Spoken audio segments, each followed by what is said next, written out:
Imagine you open your eyes to the sound of servants quietly preparing your bath. Not an alarm, not a schedule, not a phone glowing beside your face. Human movement. Someone is already awake because your body is about to require attention. Warm water waits for you. Scented oils. Clean cloth. Breakfast prepared before you have even decided to rise. Outside, your vineyard stretches under the morning light. And somewhere in the distance, a man you own is bending over the soil, pulling weeds from land that carries your name. This is the first thing you need to understand about being rich in the ancient world. It is not just comfort, it is arrangement. The world has been arranged around your body. Other people wake before you, move for you, wash for you, cook for you, dress you, open doors for you, carry messages for you, and disappear when their visibility becomes inconvenient. From the outside, this looks like luxury. From the inside, it is something deeper. It is a completely different relationship with existence itself. You do not simply live in the world. The world is made to prove that you are above it. And that proof has to happen every day. If you are a wealthy Roman senator around 100 AD, your morning begins before breakfast. Because power in Rome does not sleep late. Before dawn, people are already waiting outside your house. Clients, dependents, men who need favors, money, legal help, political protection, introductions, promises, or simply the reflected glow of being seen near you. They stand at your door because your attention can change their day. This ritual is called the salutatio, a morning audience, a small kingdom performed in a doorway. You move through the crowd while they greet you, flatter you, request things, thank you for things you have not yet done, and remind you, with their bodies, that your status is real. You may give out small gifts called sportuli, baskets of food or coins. You may make promises. You may delay someone with a look. You may reward another with a word. And if you are powerful enough, the crowd can be enormous. Think about that. Every morning, people appear outside your home just to be near your influence. Today, you might call that a follower count. In Rome, they call it power, but you are not the only one performing. Inside the house, your wife may be entering her own ritual of visibility.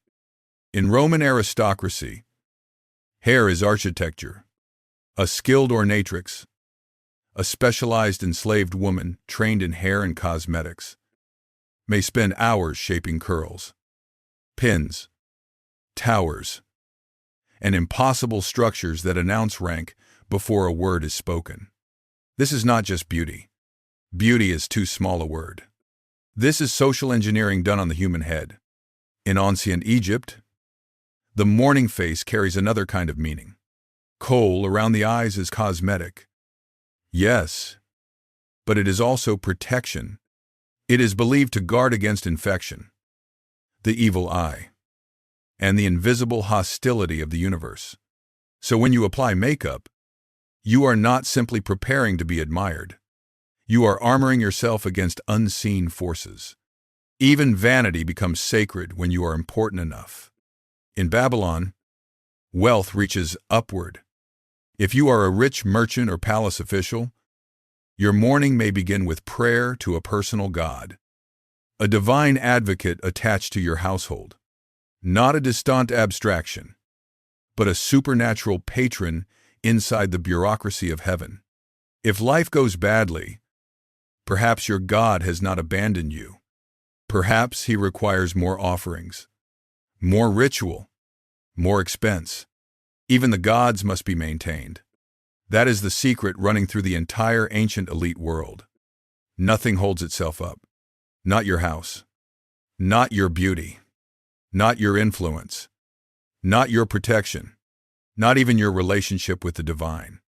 Everything must be performed, paid for, witnessed, and repeated, because in the ancient world, wealth is not private, it is public theater.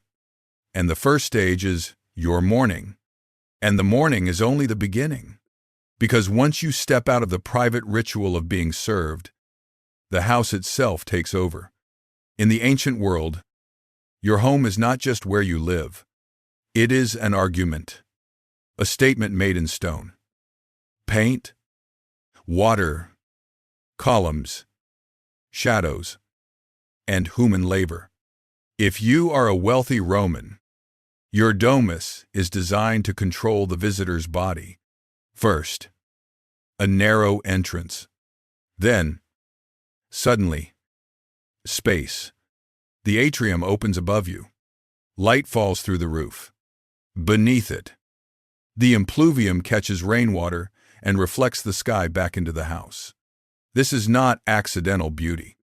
This is architecture, telling the visitor when to feel small.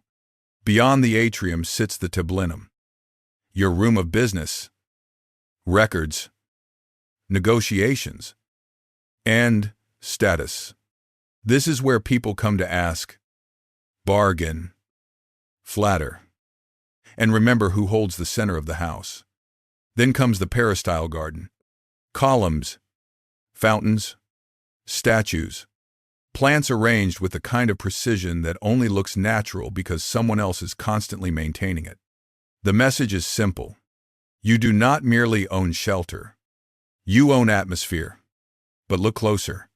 Around the dining rooms, libraries, baths, gardens, and painted walls are the smaller rooms, hotter rooms, darker rooms, rooms with less air and less beauty. That is where the enslaved people sleep. The house is not only divided by architecture, it is divided by humanity. Some bodies exist to be admired. Others exist to keep the admired bodies comfortable. That last detail is what ruins the fantasy. If you let yourself see it, the Greek elite house plays a subtler game. From the street, it may look modest. Too much display outside can be dangerous. It can attract resentment. It can look vulgar. It can suggest you have forgotten the rules of civic life. But step through the door, and the private world opens.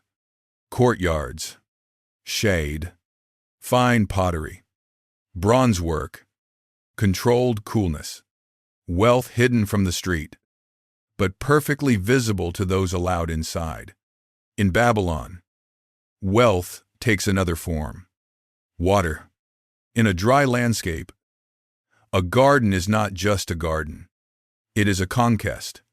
If you can irrigate private greenery, if you can make plants grow where the climate resists them, if you can bend water toward your pleasure, then you are not only rich, you are proving that nature itself can be reorganized around you. And then comes food. In the ancient world, a meal is never just a meal. A Roman cena is a performance of rank. If you matter, you recline. You do not sit upright like someone eating quickly before returning to work. You stretch out on a couch because your time is not being rented by anyone else. The food is rare, complicated, expensive, and sometimes strange on purpose. Dormicha, exotic birds, fattened snails, sea urchins in garum. The point is not only taste, the point is difficulty. A rich meal says, this took labor, distance, knowledge, and money to place in front of you.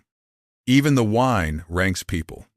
At a Roman dinner, the wine you receive can reveal exactly what the host thinks you are worth. Better wine for honored guests. Worse wine for those lower in the room. Nobody needs to announce the hierarchy. The cup does it, and the guests notice. They always notice. In Egypt, food reaches beyond death. Elite tomb walls show bread, beer, fruit, cattle, birds, jars, and offerings, not only as memory, but as magical provision Your appetite is expected to survive you. Your status must be fed in the afterlife too. And entertainment follows the same logic. In Rome, public spectacle is politics, wearing a mask. A wealthy man funds games, animal hunts, race, or performances, not simply because he enjoys them, but because crowds remember generosity. Money becomes applause. Applause becomes influence. Influence becomes power. In Athens, wealthy citizens sponsor theatrical festivals. Art becomes competition. Competition becomes prestige. Prestige becomes political memory. Even leisure has a ladder. Poots, musicians, acrobats, storytellers, and performers fill elite homes because silence is dangerous when your entire identity depends on being witnessed. So by now, the pattern is clear. Your house stages you. Your food ranks others. Your entertainment buys attention. Your garden defeats nature. Your walls paint a better world than the one most people live in. But there is a cost beneath all this beauty. Because the more you perform wealth, the more you reveal the fear behind it. If your status must be proven every day, then it can also disappear. And that is where ancient luxury becomes something colder than comfort. And this is where the fantasy begins to crack. Because being rich in the ancient world does not mean you are free from fear. It means you have more to lose. Your ships can sink. Your harvest can fail. Your political allies can turn away.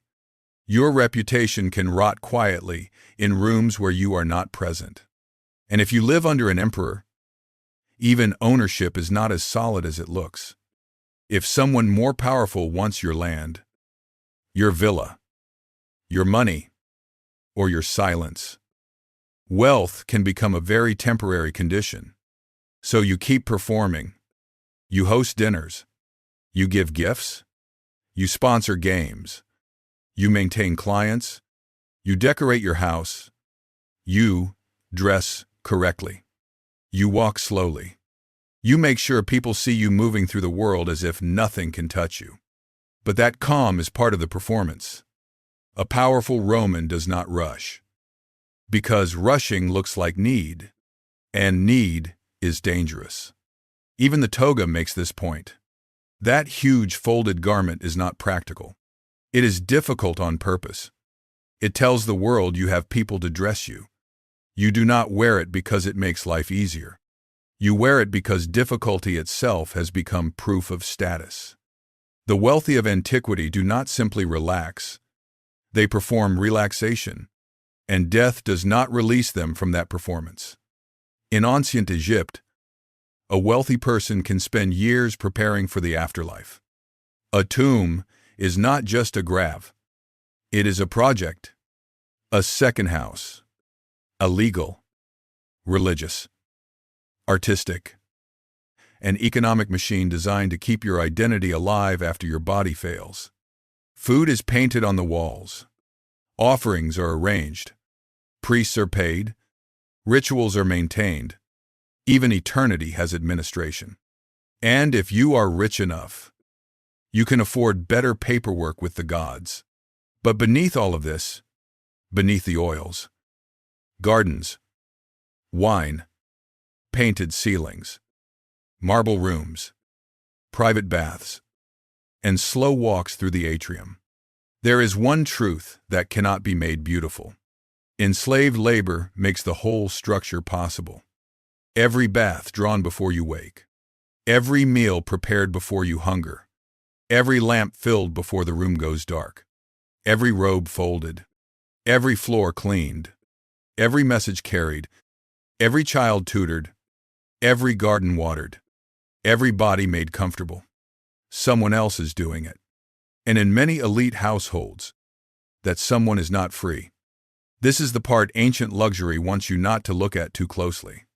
Because the beauty is real. The architecture is real. The refinement is real. The poetry, gardens, philosophy, banquets, and art are real, but so is the machinery underneath.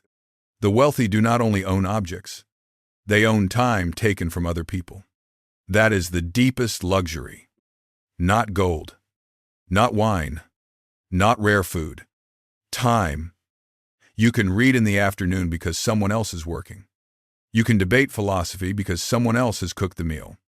You can walk through your vineyard thinking about politics, poetry, or nothing at all because someone else is bending over the soil. The Greeks had a word connected to this kind of free time: skol. It did not mean laziness. It meant the space required for thought, art, politics, friendship, athletics, and the life of the mind. But that space was not floating freely in the air. It was purchased, and the price was usually paid by people whose names history did not bother to preserve. That is the final reversal. Ancient wealth was not just abundance, it was staged existence. Your house was a stage. Your body was a project. Your meals were social weapons. Your leisure was a performance. Your calm was maintained through anxiety, and your freedom rested on other people having less of it. So when you imagine being rich in the ancient world, do not only imagine the warm bath, the scented oil, the shaded garden, or the cup of expensive wine. Imagine the hands that prepared them. Imagine the people moving quietly before you wake. Imagine the bodies that made your body feel effortless. Because in the ancient world, to be rich was not simply to have more, it was to be seen as more fully human, and to make that illusion work, an entire world of other people had to disappear behind you.